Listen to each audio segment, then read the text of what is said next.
ছিল ভয়ানক রাত। ইটের আঘাতে ক্ষত বিক্ষত হতে হয়েছিল মহিলা পুলিশ কনস্টেবল শম্পাকে। এখনো যেন চোখে মুখে আতঙ্কের চাপ। গত 14ই আগস্ট ভোর রাতে ডিউটিরত অবস্থায় দুষ্কৃতীদের ছোড়া ঢিলে গুরুতর আহত হয় রাজ্য পুলিশের কর্মরত মহিলা কনস্টেবল। চোখে গুরুতর আঘাত নিয়ে জানালেন ওই রাতের ভয়ানক অভিজ্ঞতার কথা। রাতটা কি শম্পারও ছিল না, রাতটা সেদিন মেয়েদের ছিল। কর্মক্ষেত্রে মেয়েদের নিরাপত্তার দাবিতে রাস্তা দখলের রাত।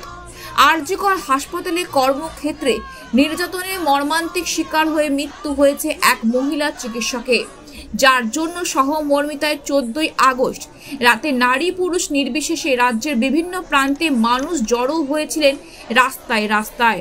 যেখানে রাস্তায় মানুষদের নিরাপত্তার ছিলেন নদিয়ার শান্তিপুর লক্ষ্মীনাথপুরের বাসিন্দা কনস্টেবল শম্পা প্রামাণিক। দিদি, একটি ঘটনা ঘটেছে, ফেসবুক বা সোশ্যাল মিডিয়ায় ভাইরাল হয়েছে, আপনি আক্রান্ত হয়েছেন প্রোটেকশন দিতে গিয়ে। কি ঘটনা ঘটেছিল সেদিন? আমরা ক তারিখ ঘটেছিল, কি ঘটনা ঘটেছিল? 14 তারিখ ভোরবেলা 3:30 নাগাদ কেষ্টপুরে এই ঘটনাটা হঠাৎই আক্রান্ত, মানে প্রোটেকশন নেওয়ার আগে হঠাৎই শুরু হয়ে যায়, তার ফলেই আচমকা ইট লেগে আমি আক্রান্ত হই। মানে আপনারা প্রোটেকশন যখন দিচ্ছিলেন তখন কেউ বা কারা আপনাদের পুলিশের ওপর চড়াও হয়? এখানে কজন আক্রান্ত হয়েছেন আপনি ছাড়া? আমি ছাড়া অন্যান্য অনেক পুলিশ কর্মী আক্রান্ত হয়েছে। এই যে এই ঢিল ছোড়া হয়েছিল আপনাদের দিকে, তারপর এই যে ঘটনা আপনার চোখে এসে পড়ে, তারপর পুলিশ কতটা তৎপর ছিল আপনাদের চিকিৎসা বা আপনাদেরকে উদ্ধার করার ক্ষেত্রে? আমাদের বিধাননগর কমিশনারেটের ডিজি সাহেব, সিপি সাহেব, জয়েন্ট সিপি সাহেব, আমাদের madam DCP airport madam Anish Sarkar sir, আরও ঊর্ধ্বতন ভবানী ভবন, ওয়েলফেয়ার, প্রচুর যত রকম পুলিশের প্রোটেকশান দেওয়ার যতটা ওদের তৎপরতায়, আইসি স্যার ওদের তৎপরতায় আমি দ্রুত চিকিৎসা লাভ করে একটু সুস্থ হয়ে আমি সবে বাড়ি ফিরেছি। এখন শারীরিক অবস্থাটা? এখন শারীরিক অবস্থা আগের থেকে একটু ভালো, তবে চোখের ব্যাপার একটু তো সেন্সিটিভ রয়েছে, ওপর নিচে ভালো রকম আঘাত হয়েছে, সার্জারি অপারেশন হয়েছে, এখন একটু তো চোখে দেখতে পাচ্ছেন কি? ঝাপসা দেখছি আপাতত। এই যে যারা ঘটনা ঘটলো তাদের কি শাস্তি চাইছে? আমাদের স্যার রয়েছে, স্যার তো অবশ্যই সেগুলোকে স্যাররা দেখাশোনা করছে, ওনাদের যেটা ভালো হবে ওনারাই সেটাই করবে। আরেকটা প্রশ্ন করবো, আপনারা তো মানুষের প্রোটেকশন দিচ্ছেন এবং মানুষ আপনাদের উপর, মানে দুষ্কৃতীরা আপনাদের উপর হামলা করছে, এই যে বিষয়টা, তাহলে কি মানুষের প্রোটেকশন দিতে এখন ভয় লাগছে আপনাদেরকে?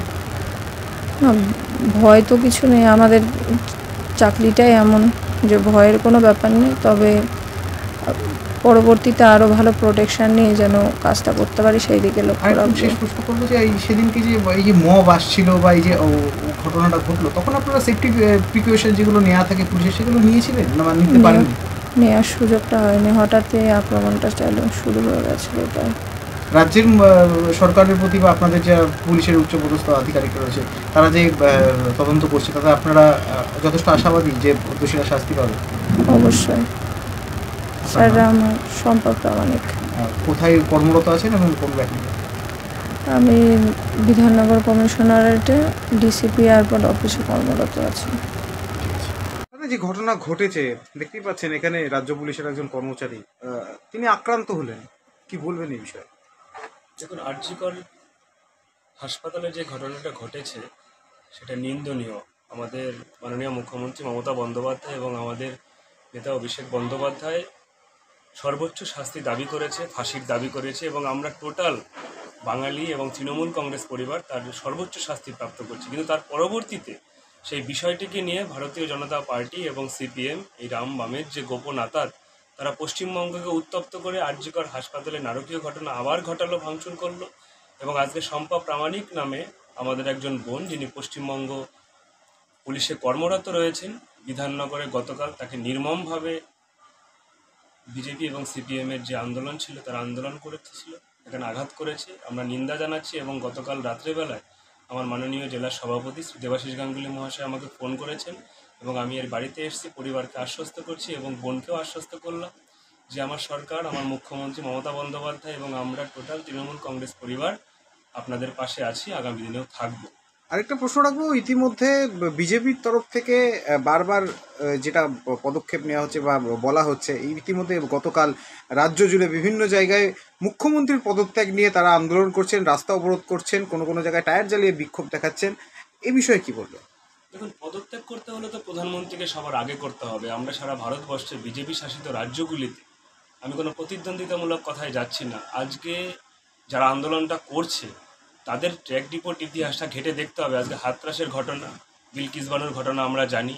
আজকে মণিপুরে কিভাবে নগ্ন করে মহিলাদের 1 মাস হাঁটানোর পরে, প্যারেড করানোর পরে তাদের ধর্ষণ করে মারা হয়েছিল। বিভিন্ন ঘটনা ঘটে রয়েছে। সিপিএমের আমলে আনন্দমার্গী সন্ন্যাসীদের পুড়িয়ে মারা হয়েছিল। তার প্রতিবাদে আমরা মমতা বন্দ্যোপাধ্যায়ের নির্দেশে আমরা রাস্তায় নেমেছি এবং আগামী দিনে লড়াই আন্দোলন করব। রাজনৈতিক ইস্যুতে বিজেপি এবং সিপিএম আন্দোলন করুক, সেটা আমরা মান্যতা দেব এবং গণতান্ত্রিকে সেটা একটা পথ।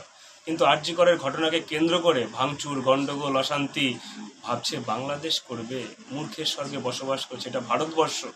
বাংলাদেশের ঘটনা নিয়ে মাননীয় মুখ্যমন্ত্রী মমতা বন্দ্যোপাধ্যায় বলেছিলেন, এটা দেশের ব্যাপার, যুক্তরাষ্ট্রীয় পরিকাঠামোয় সেন্ট্রাল যেটা বলবে রাজ্য সেই পথে হাঁটবে। কিন্তু বিজেপি এবং সিপিএম যে নোংরা খেলায় মেতে উঠে আজকে আরেকজন মেয়ের উপরে আঘাত করলো, বারবার এই ঘটনা ঘটছে। রাত্রি 12টার সময় মা বোনদের নিয়ে রাস্তায় নেমে যেভাবে বিক্ষোভ মিছিল করছে, এটা গণতন্ত্রের পদ্ধতি নয়। আমরা কিন্তু মা বোনরা তো জানাচ্ছেন তারা পুরোপুরি অরাজনৈতিকভাবে রাস্তায় নেমেছে।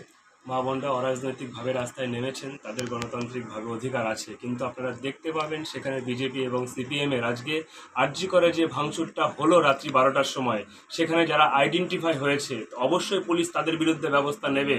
সেখানে মা বোনদের আন্দোলন করতেই পারে, কিন্তু সেখানে সিপিএমের যারা হারমাত ছিল, ডিওয়াইএফের হারমাতরা ছিল, তারা সেখানে ভাঙচুর করেছে। প্রমাণ আপনাদের মাধ্যমে আমরা জানতে পারি। আরেকটা প্রশ্ন রাখবো, ইতিমধ্যে বিরোধীরা একটা প্রশ্ন বারবার করছে, কালকে মুখ্যমন্ত্রী এই আরজি করের ঘটনা নিয়ে দোষীর শাস্তি চেয়ে রাস্তায় হেঁটেছেন, কিন্তু যখন স্বাস্থ্য দপ্তর মুখ্যমন্ত্রীর কাছে এবং মুখ্যমন্ত্রী তিনিও অর্থাৎ মমতা বন্দ্যোপাধ্যায় অর্থাৎ দুটো পদই যখন হোল্ড করছেন মুখ্যমন্ত্রী, তখন বিরোধীরা কটাক্ষ করছে যে একজন স্বাস্থ্যমন্ত্রী মুখ্যমন্ত্রীকে প্রেশার ক্রিয়েট করছে যে শাস্তি হোক। এটা একটা পুরোপুরি হাস্যকর বিষয়।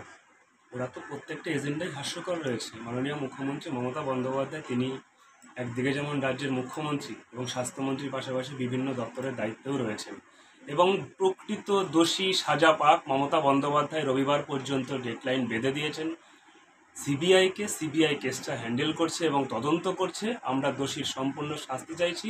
মমতা বন্দ্যোপাধ্যায়ের নেতৃত্বে আগামী দিনে পশ্চিমবঙ্গের মহিলারা সুরক্ষিত রয়েছে এবং আগামী দিনে সুরক্ষিত থাকবে। বিজেপি এবং সিপিএম মহিলাদের কোনো সুরক্ষা দিতে পারেনি।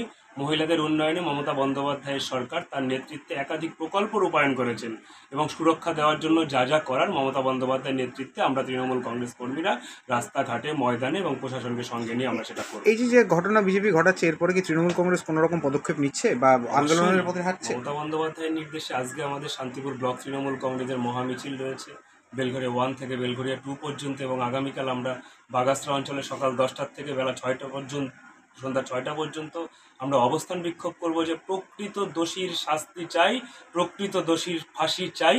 মা বোনেদের সুরক্ষা সুনিশ্চিত করতে বিজেপি এবং সিপিএমের এই নোংরা রাজনীতির বন্ধের প্রতিবাদে আমরা রাস্তায় নামব। আপনার নাম পড়ছে? সুব্রত সরকার, সভাপতি।